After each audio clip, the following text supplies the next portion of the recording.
રોનક પંડ્યા હમ TV news ચેનલમાં આપનું સ્વાગત છે। હવે નિહાળીશું આજના મુખ્ય સમાચાર। અંકલેશ્વર નોટિફાઈડ રહેણાંક વિસ્તારમાં બે આખલાઓ જાહેરમાં બાખડતા લોકોના જીવ તાળવે ચોંટ્યા હતા।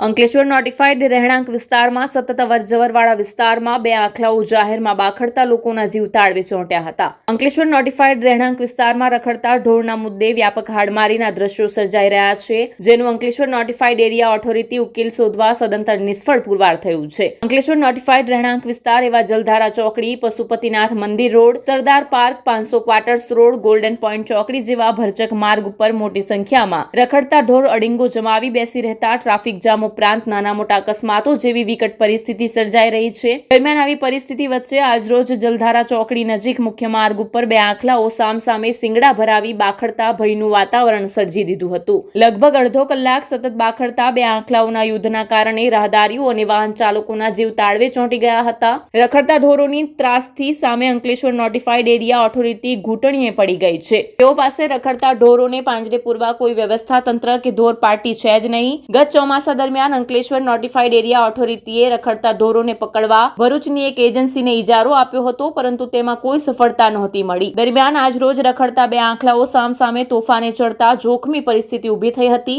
રાહદારીઓ તેમજ વાહન ચાલકોના જીવ તાળવે ચોંટ્યા હતા।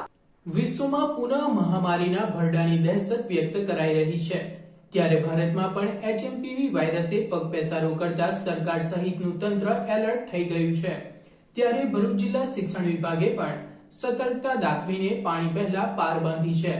ગુજરાત રાજ્યમાં HMPV વાયરસના લક્ષણો ધરાવતા બાળકોની સારવાર કરવામાં આવી છે। બીજી તરફ બાળકોમાં ફેલાતા રોગને અટકાવવા માટે આરોગ્ય તંત્ર દ્વારા જરૂરી તૈયારીઓ પણ કરવામાં આવી છે। ભરૂચ જિલ્લામાં હાલમાં એક પણ HMPV વાયરસનો કેસ નોંધાયો નથી, પરંતુ આવનાર સમયમાં શૈક્ષણિક પરીક્ષા તેમજ બોર્ડ પરીક્ષાને ધ્યાનમાં રાખીને શિક્ષણ વિભાગે પણ કમર કસી છે। જિલ્લા શિક્ષણ અધિકારી દ્વારા શાળાઓને આ અંગે ખાસ સૂચનાઓ આપવામાં આવી છે અને વાયરસ સામે લડવા માટેની તમામ તૈયારીઓ સાથે સજ્જ થઈ ગયા છે। તેમજ સરકાર દ્વારા જે પણ ગાઈડલાઈન આપવામાં આવશે તે મુજબ શાળાઓને એલર્ટ કરવામાં આવશે, તેમ જિલ્લા શિક્ષણ અધિકારીએ જણાવ્યું હતું। આગામી સમયમાં HMPV વાયરસ ની ઘાતકતા અને એના ફેલાવાના પ્રમાણને ધ્યાનમાં રાખી અને અમે શિક્ષણ વિભાગ ભરૂચ દ્વારા પૂરી તૈયારી રાખી છે। રાજ્યમાંથી જેવી એડવાઇઝરી જાહેર થશે એ સાથે જ અમે શાળાઓમાં તકેદારીના પગલાં લેવા માટે તૈયાર છીએ।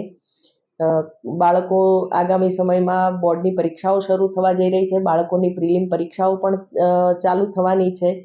તે સમયમાં બાળકોને HMPV વાયરસથી શક્ય એટલા વધારે પ્રમાણમાં બચાવી શકીએ એ માટેના સાવચેતીના પગલાં લેવા માટે અમે તૈયાર છીએ। અમારો એક્શન પ્લાન પણ રેડી છે। ઉપરથી જેવી સૂચના મળશે અથવા આરોગ્ય વિભાગની એડવાઇઝરી મળશે એ સાથે જ અમે અમારી કાર્યવાહી શરૂ કરી દઈશું। અંકલેશ્વરના ગડખોલમાં જાહેરમાં તલવાર વડે કેક કાપી જન્મદિવસની ઉજવણી કરવાનું યુવકને ભારે પડ્યું હતું। વિડીયો સોશિયલ મીડિયામાં વાયરલ થયા બાદ પોલીસે યુવકની ધરપકડ કરી છે। ગડખોલ ગામ ખાતે પોતાના જન્મદિવસની ઉજવણીમાં જાહેરમાં તલવાર વડે કેક કાપતો હોવાનો વિડીયો સોશિયલ મીડિયા ઉપર વાયરલ કરનાર દિલફેંક યુવકને પોલીસ કાર્યવાહીનો સામનો કરવો પડ્યો હતો। ગડખોલ ગામના ચંડાલ ચોકડી વિસ્તારમાં જાહેરમાં બાઇક ઉપર કેક મૂકી પોતાના મિત્રોની હાજરીમાં તલવાર વડે કેક કાપી ભોંકાલ ઉભો કર્યા બાદ તે વિડીયો બાપ તો બાપ હે એ સોંગ સાથે ઇન્સ્ટાગ્રામ સાઇટ ઉપર વાયરલ કરનાર યુવક વિષ્ણુ કુશવાહાની ગંભીર નોંધ અંકલેશ્વર બી ડિવિઝન પોલીસે લેતા આજે તેની તલવાર સાથે ધરપકડ કરી હતી અને કાયદેસરની કાર્યવાહી હાથ ધરી હતી। સુરત ખાતે રહેતા ખેડૂત પુત્ર સંતોષ સાંખટે પોતાની માત્ર 100 સીસીની સ્પ્લેન્ડર બાઇક ઉપર આખું ભારત ફરી સાથે સાથે 12 જ્યોતિર્લિંગ અને 4 ધામ યાત્રા તેમજ નેપાળના પશુપતિનાથની યાત્રા કરી ભરૂચ આવી પહોંચતા ભરૂચના જાણીતા સાયકલિસ્ટ સેતા વ્યાસ દ્વારા તેમનું સ્વાગત કરવામાં આવ્યું હતું। સપના તો બધા જ જુએ છે, પણ સપનાને સાકાર કરવાનો દમ બહુ જ ઓછા લોકો રાખે છે। તેવું જ કંઈક કર્યું છે એક સામાન્ય ખેડૂત પરિવારમાંથી આવેલા રાજુલા તાલુકાના પીપાવાવ ધામ ગામના હાલ સુરતના વતની સંતોષભાઈ સાંખટે। સંતોષભાઈ સાંખટે બહુ નાની ઉંમરમાં સપનું જોયું હતું કે તેણે આખું ભારત ફરવું છે અને સાથે સાથે 12 જ્યોતિર્લિંગ અને 4 ધામની યાત્રા પૂર્ણ કરવી છે। તે સપનું તેણે તેની પાસે રહેલી 100 સીસીની સામાન્ય સ્પ્લેન્ડર બાઇક ઉપર પૂર્ણ કર્યું અને તે પણ ફક્ત 126 21 દિવસમાં કુલ 17,000 કિલોમીટર ફરી અને આજના યુવાનો જે વેસ્ટર્ન કલ્ચર તરફ વળી રહ્યા છે તેમને ભારતીય સંસ્કૃતિની ઝાંખી કરાવવા અને સાથે સાથે સે નો ટુ ડ્રગ્સ સંદેશો આપી સુરત હેમખેમ પાછા ફર્યા અને પોતાનું સપનું પણ પૂર્ણ કર્યું. નમસ્તે ભરૂચ. આજે સૌ પ્રથમ વાર હું ભરૂચમાં એક બાઇક રાઇડર જે ઓલ ઇન્ડિયા ફરીને આવેલા છે અને સાથે સાથે નેપાળ પણ ફર્યા છે, સંતોષભાઈ સાકટ, જે બેઝિકલી સુરતના છે, એમનું સ્વાગત કરું છું. અને આપણે સંતોષભાઈથી જ જાણીએ કે આ બાઇક રાઇડ એમની કેવી રહી. સંતોષભાઈ, મારું નામ સંતોષ કુમાર છે અને હું સુરતથી છું. તો મેં મારી 12 જ્યોતિર્લિંગ અને 4 ધામ પ્લસ સાથે સાથે નેપાળ પશુપતિનાથની યાત્રા મારી 100 સીસીની સ્પ્લેન્ડર બાઇક ઉપર મેં કરી છે. તો ટોટલ 17,000 કિલોમીટરનું ડિસ્ટન્સ કવર કરી આખી યાત્રા પૂર્ણ કરીને આજે હું ભરૂચની અંદર પહોંચ્યો છું અને મને યાત્રાની અંદર 126 દિવસ થયા છે. તો આ યાત્રાની અંદર સૌથી મેઇન કે આજનું જે યુથ છે ને એ જે વેસ્ટર્ન કલ્ચર તરફ વળી રહ્યું છે એમને આપણી ભારતીય સંસ્કૃતિ પ્રત્યે જાગૃત કરવા માટે આ મેં મારી યાત્રા શરૂ કરેલી અને આવી રીતે મારી આખી મેં 126 દિવસની અંદર મારી ભારત યાત્રા પૂર્ણ કરી અને આજે હું ભરૂચની અંદર પહોંચી અને શ્વેતાજીને મળ્યો છું. એમણે મારું બહુ સરસ મજાનું સ્વાગત કર્યું છે, તો એમનો પણ ખૂબ ખૂબ ધન્યવાદ. અંકલેશ્વર નજીક હાઈવે ઉપર ફરી એકવાર ટ્રાફિક જામ સર્જાયો હતો. ટ્રાફિક જામ સર્જાતા હજારો વાહન ચાલકો ટ્રાફિકમાં અટવાયા હતા.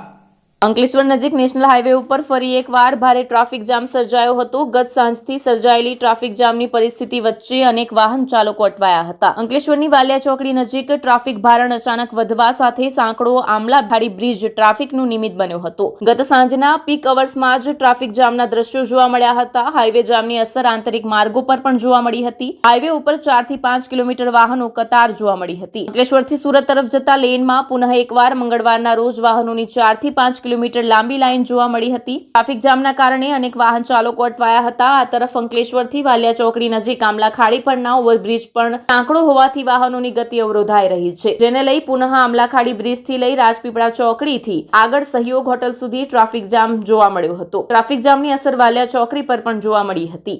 જાડેશ્વરના ચામુંડા માતાજી મંદિરથી શ્રીપાદ સોસાયટી સુધીના બનેલ રોડ બાબતે જિલ્લા કલેક્ટરને આવેદનપત્ર આપી મંજૂર થયેલ રોડની કામગીરી શરૂ કરાવવા માટેની માંગ કરાઈ હતી.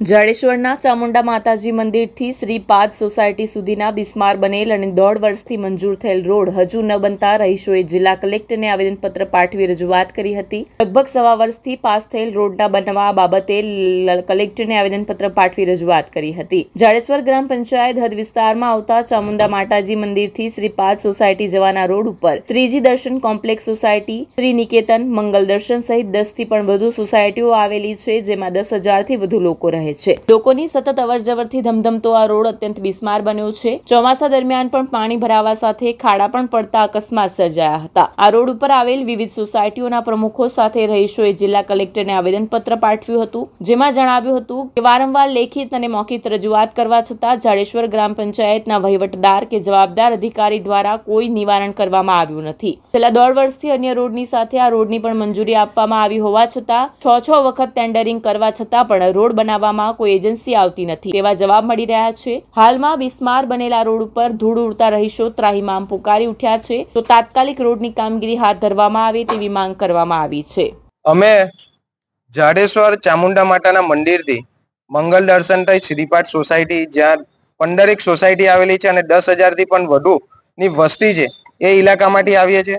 અને છેલ્લા 1.5 વર્ષ પહેલા 16/5/2023 પર અમારા ત્યાંનો 0.60 મીટરનો 20 લાખ રૂપિયાના રોડની મંજૂરી આવી હતી.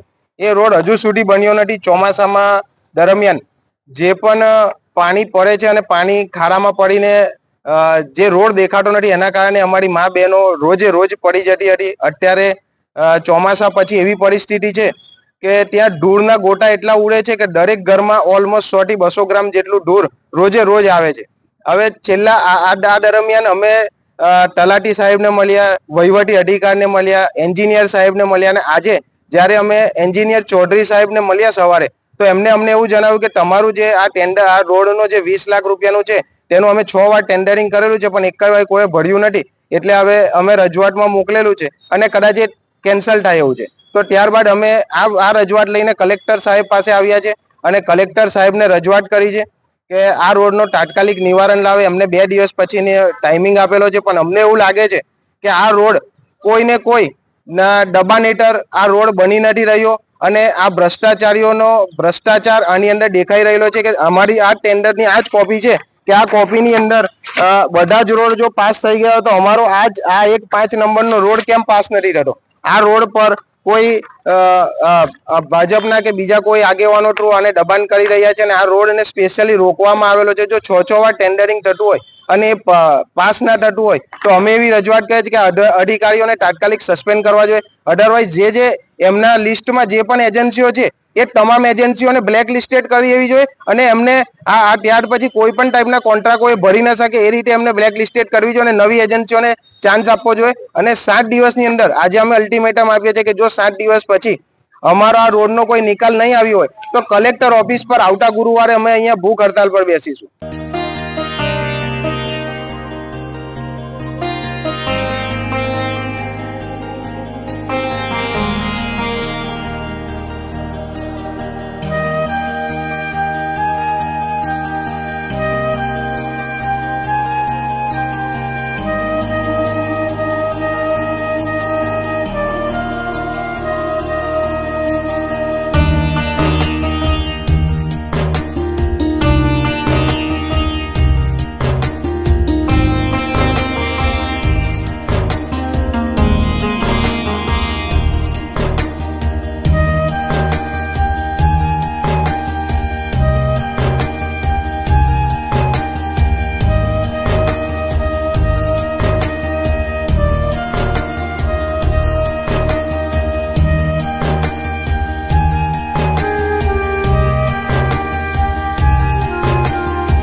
Do you want to crack IELTS or PT exam in the first attempt?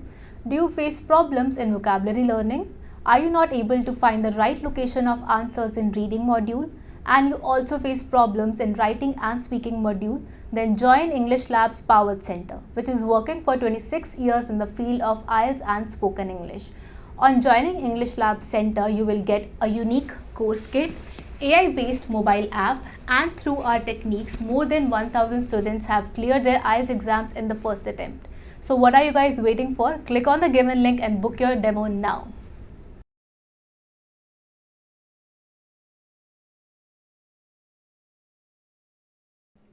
ડઢલ નજીક સાગબારા ફાટક પાસે એક કન્ટેનર પલટી ખાઈ જતા કન્ટેનર ચાલકને સામાન્ય ઈજાઓ પહોંચી હતી, જેને સારવાર અર્થે હોસ્પિટલ ખાતે ખસેડવામાં આવ્યો હતો. અંકલેશ્વર નજીક દઢાલ નજીક સાગબારા ફાટક પાસે એક કન્ટેનર પલટી મારી ગયું હતું. સદનસીબે જો કે કન્ટેનર ચાલકને સામાન્ય ઈજાઓને બાદ કરતા કોઈ ખાસ ઈજાઓ પહોંચવા પામી નહોતી. અંકલેશ્વર નજીક દઢાલ ગામ પાસે આવેલી સાગબારા ફાટક નજીક સવારે કન્ટેનર ચાલકે સ્ટેરિંગ ઉપરનો કાબુ ગુમાવી દેતા કન્ટેનર પલટી માર્યું હતું. કન્ટેનર જો કે રોડ સાઈડ ઉપર ફંગોળાઈ ગયું હતું, જેના પગલે ઝઘડિયા જેઆઈડીસી તરફ જવાના માર્ગ ઉપરના વાહન વ્યવહારને કોઈ અસર થવા પામી હતી. આ અકસ્માત અંગેની જાણ થતા આસપાસના લોકો દોડી ગયા હતા અને કન્ટેનર ચાલકને વાહનમાંથી બહાર કાઢ્યો હતો. સદનસીબે કન્ટેનર ચાલકને કોઈ ખાસ ઈજાઓ પહોંચવા પામી નહોતી. બાદમાં બનાવ અંગે અંકલેશ્વર રૂરલ પોલીસને જાણ થતા પોલીસ ટુકડી ઘટનાસ્થળે દોડી ગઈ હતી અને વધુ કાર્યવાહી હાથ ધરી હતી. ભરૂચની હુસેનિયા સોસાયટી સ્થિત મસ્જિદ ખાતે રેશન કાર્ડ ઈ-કેવાયસી કેમ્પનું આયોજન કરવામાં આવ્યું હતું, જેનો લાભાર્થીઓએ લાભ લીધો હતો. ભરૂચ વોર્ડ નંબર 2 માં આવેલ હુસેનિયા સોસાયટી મસ્જિદની પાસે આવેલ રેશન કાર્ડની દુકાને કેમ્પનું આયોજન કરવામાં આવ્યું હતું, જેમાં હુસેનિયા સોસાયટી તેમજ તેની આજુબાજુની સોસાયટીના લોકોએ લાભ લીધો હતો. આ કેમ્પ સવારે 10 થી સાંજે 4 વાગ્યા સુધી ચાલનાર છે. આ પ્રોગ્રામ દરમિયાન વોર્ડ નંબર 2 ના સભ્યો સમસાદ અલી સૈયદ અને ઇબ્રાહીમ કલકલ હાજર રહી લોકોને મદદરૂપ થયા હતા. આ પહેલા KYC કાર્યક્રમ વોર્ડ નંબર 2 ના ડુંગરી વિસ્તારના હોલમાં રાખવામાં આવ્યો હતો. 300 થી 400 લોકોએ જેનો લાભ ઉઠાવ્યો હતો. વોર્ડ નંબર 2 ના કાઉન્સિલર ઇબ્રાહીમભાઈ કલકલે લોકોને આ કેમ્પનો વધુથી વધુ લાભ લેવા માટે અપીલ કરી હતી. આજે મામલતદાર કચેરી તરફથી વોર્ડ નંબર 2 ના હુસેનિયા વિસ્તારમાં સસ્તા અનાજની દુકાન ઉપર KYC કરવાનો પ્રોગ્રામ રાખેલો છે અને લોકો અત્યારે જોઈ રહેલા છો તમે કે લોકો આવીને KYC કરાવી રહેલા છે અને હજુ પણ 4 વાગ્યા સુધી ટાઈમ છે. મારી લોકોને વિનંતી છે કે જે કોઈને KYC બાકી હોય તે આવીને અહીંયા હુસેનિયા મસ્જિદ પાસે જે સસ્તા અનાજની દુકાન છે ત્યાં આવીને KYC નું કામ કરાવી લે. ભરૂચ નગરપાલિકાની દબાણ શાખાની ટીમ દ્વારા નવી વસાહતથી ગીતા પાર્ક સુધીના મુખ્ય માર્ગ પર અડચણરૂપ દબાણો હટાવાયા હતા. ભરૂચ નગરપાલિકા દબાણ શાખા દ્વારા શહેરના મુખ્ય માર્ગ ઉપર જેવા કે નવી વસાહતથી ગીતા પાર્ક સુધીના મુખ્ય માર્ગો ઉપર દબાણ હટાવવાની કામગીરી હાથ ધરવામાં આવી હતી, જેમાં દબાણરૂપ લારી ગલ્લાને હટાવવાની કામગીરી કરવામાં આવી. પાલિકાની દબાણની ટીમને જોઈ દબાણકારોમાં દોડધામ મચી જવા પામી હતી. ભરૂચ શહેરમાં વાહનોની સંખ્યામાં વધારો થતા ટ્રાફિકની સમસ્યા વકરી છે, ત્યારે શહેરના મુખ્ય માર્ગો ઉપર લારી ગલ્લાઓ વાળાઓ ટ્રાફિકને અડચણરૂપ લારી ગલ્લાઓ મૂકી દેતા વાહન ચાલકોને ભારે હાલાકી વેઠવી પડે છે. ત્યારે આજરોજ ભરૂચ નગરપાલિકા દબાણ શાખા દ્વારા નવી વસાહતથી ગીતા પાર્ક સુધીના જવાના મુખ્ય માર્ગો ઉપર ટ્રાફિકને અડચણરૂપ ગેરકાયદેસર દબાણ કરી વેચાણ કરતા લારી ગલ્લાવાળા પર દબાણ શાખાએ તવાઈ બોલાવી માર્ગ ઉપર દબાણ દૂર કર્યા હતા. પાલિકા દબાણ શાખા દ્વારા શક્તિનાથથી ભૃગુ ઋષિ બ્રિજ સુધીના પણ હટાવવાની કામગીરી કરવામાં આવનાર છે, ત્યારે દબાણની ટીમ જોતા દબાણકર્તાઓમાં દોડધામ મચી હતી. ભરૂચના વોર્ડ નંબર 8 માં ધારાસભ્ય રમેશભાઈ મિસ્ત્રીના હસ્તે રોડનું ખાતમુહૂર્ત કરવામાં આવ્યું હતું. 50 લાખના ખર્ચે રિલાયન્સ મોલથી સિદ્ધનાથ નગર સુધીનો RCC નો રોડ બનશે. ભરૂચના નગરપાલિકાના વોર્ડ નંબર 8 માં 2.5 કરોડના ખર્ચે PCC સાથે CC રોડ બનાવવા માટેના કામનું ભરૂચના ધારાસભ્ય રમેશ મિસ્ત્રીના હસ્તે ખાતમુહૂર્ત કરવામાં આવ્યું. ભરૂચ નગરપાલિકાના વોર્ડ નંબર 8 ના રિલાયન્સ મોલથી સિદ્ધનાથ સોસાયટી સુધી નવો રોડ બનાવવાની કામગીરી શરૂ કરવામાં આવતા સ્થાનિકોમાં પણ ખુશીનો માહોલ જોવા મળી રહ્યો છે. સ્થાનિક નગરસેવકોના પ્રયાસો તેમજ રાજ્ય સરકારની ગ્રાન્ટમાંથી 2.5 કરોડ ઉપરાંતની રકમમાંથી PCC સાથે CC રોડ બનાવવા માટે આકાશગંગા સોસાયટી નજીક ખાતમુહૂર્ત પ્રસંગનું આયોજન કરવામાં આવ્યું હતું. આ પ્રસંગે ધારાસભ્ય રમેશ મિસ્ત્રીએ લોકોને જણાવ્યું હતું કે રોડની સાથે સાથે ગટર લાઇન અને પાણીની લાઇનની કામગીરી પણ કરવામાં આવશે, જેથી આ રોડને નુકસાન નહીં થાય અને વર્ષો સુધી આ રોડ લોક ઉપયોગી બની રહેશે. આ પ્રસંગે ભરૂચ નગરપાલિકાના પ્રમુખ વિભૂતિ યાદવ, ઉપપ્રમુખ અક્ષય પટેલ, પાલિકા કારોબારી ચેરમેન હેમેન્દ્ર પ્રજાપતિ, સ્થાનિક નગરસેવક ધનજી ગોહિલ, પ્રવીણ પટેલ સહિત મોટી સંખ્યામાં સ્થાનિકો ઉપસ્થિત રહ્યા હતા. રોડના નિર્માણ કાર્યથી આ વિસ્તારમાં રહેતા રહીશો માટે આશીર્વાદરૂપ સમાન બની રહેશે. આજે ભરૂચના વોર્ડ નંબર 8 માં રિલાયન્સ મોલની સામેથી આકાશગંગા સોસાયટી થઈને સિદ્ધનાથ નગરના નાળા સુધીના રસ્તાનું ખાતમુહૂર્ત કરવામાં આવ્યું છે. 49 લાખ અને 66,000 રૂપિયાની અંદાજિત રકમ સાથેનું આ કામ છે. આજથી જ આ કામનો પ્રારંભ થશે. પહેલા PCC થશે અને એના ઉપર CC રોડ બનાવવામાં આવશે, જેના કારણે એની મજબૂતાઈ લાંબો સમય સુધી રહેશે. ઘણા લાંબા સમયથી આ વિસ્તારના લોકોને ખૂબ મોટી તકલીફ હતી. અમારી GVDC ની લાઈન સહિત વરસાદી પાણીના નિકાલની પણ વ્યવસ્થા આ કામની સાથે જ જોડવામાં આવે એ પ્રકારનું પણ આયોજન થયેલું છે. આ વિસ્તારના નાગરિક ભાઈઓ બહેનો બહુ મોટી સંખ્યામાં આજે અહીંયા ઉપસ્થિત થયા છે. આ વિસ્તારમાં ભરૂચનો જે અંડરગ્રાઉન્ડ લાઇનનો પ્રોજેક્ટ છે એ પણ મેઇન લાઇન નખાઈ ગઈ છે. આ કામમાં રોડ બની એ પહેલા આજુબાજુના બધા જ વિસ્તારના સોસાયટીના મોહલ્લાના લોકોને પણ ડોર ટુ ડોર જે કનેક્શન આપવાનું છે એ કામ પણ પૂર્ણ થશે. આ બધા જ કામો પૂર્ણ થતા ત્યારબાદ આખરે CC રોડ ભરવાનું કામ શરૂ થશે, જેનો લાભ લાંબા સમય સુધી આ વિસ્તારના લોકોને મળશે એવી અમને ખાતરી છે. અંકલેશ્વરમાં તાલુકાનો ખેલ મહાકુંભ યોજાયો હતો. અંકલેશ્વર તાલુકા કક્ષાના ખેલ મહાકુંભનું GIDC ના સ્પોર્ટ કોમ્પ્લેક્સ ખાતે આયોજન કરવામાં આવ્યું હતું. સ્પોર્ટ્સ ઓથોરિટી ઓફ ગુજરાત, રમતગમત, યુવા અને સાંસ્કૃતિક પ્રવૃત્તિઓ વિભાગ તેમજ સ્પોર્ટ્સ કોમ્પ્લેક્સ દ્વારા રમશે ગુજરાત જીતશે ગુજરાત ખેલ મહાકુંભ 3.0 અંતર્ગત અંકલેશ્વર તાલુકા કક્ષાનો ખેલ મહાકુંભનું આયોજન કરવામાં આવ્યું હતું, જેમાં તાલુકાના 900 બાળકોએ ખોખોની 62 અને ફૂટબોલની 32 ટીમોએ ઉત્સાહભેર ભાગ લીધો હતો. આ ખેલ મહાકુંભમાં 25મી જાન્યુઆરી સુધી વિવિધ રમતો રમાડવામાં આવશે. આજરોજ Bharuch district sports development department અને ડી Anandpura culture and sports centre સંયુક્ત ઉપક્રમે અહીંયા ખેલ મહાકુંભનું આયોજન છેલ્લા 3 દિવસથી થઈ રહ્યું છે, જેમાં kabaddi, kho kho, football, volleyball, swimming જેવી બધી સ્પર્ધાઓ રમાઈ રહી છે. આજે ખોખો અને ફૂટબોલની સ્પર્ધા અહીંયા થઈ રહી છે, જેમાં ખોખોમાં 900 જેટલા છોકરાઓ પાર્ટિસિપેટ કર્યું છે અંકલેશ્વર તાલુકાના, અને ફૂટબોલમાં જેમાં 32 ટીમો થઈ છે, જે આખા ભરૂચ જિલ્લામાંથી 32 ટીમો અંડર 17ની ટુર્નામેન્ટ રમવા આવી છે. તો આ ખેલ મહાકુંભ જે સરકાર કરી રહી છે એ ખરેખર એક સરાહનીય છે, અને એનાથી ગામના ખૂણા ખૂણાથી છોકરાઓ રમવા આવે છે અને છોકરાઓને આનો ફાયદો થાય છે. તો આ ખરેખર એક ખેલ મહાકુંભને ધન્ય છે. Thank you. તો આ હતા આજના મુખ્ય સમાચાર. હમ ટીવી ન્યૂઝ ચેનલમાં નવી ઘટનાઓ સાથે ફરી મળીશું. નમસ્કાર.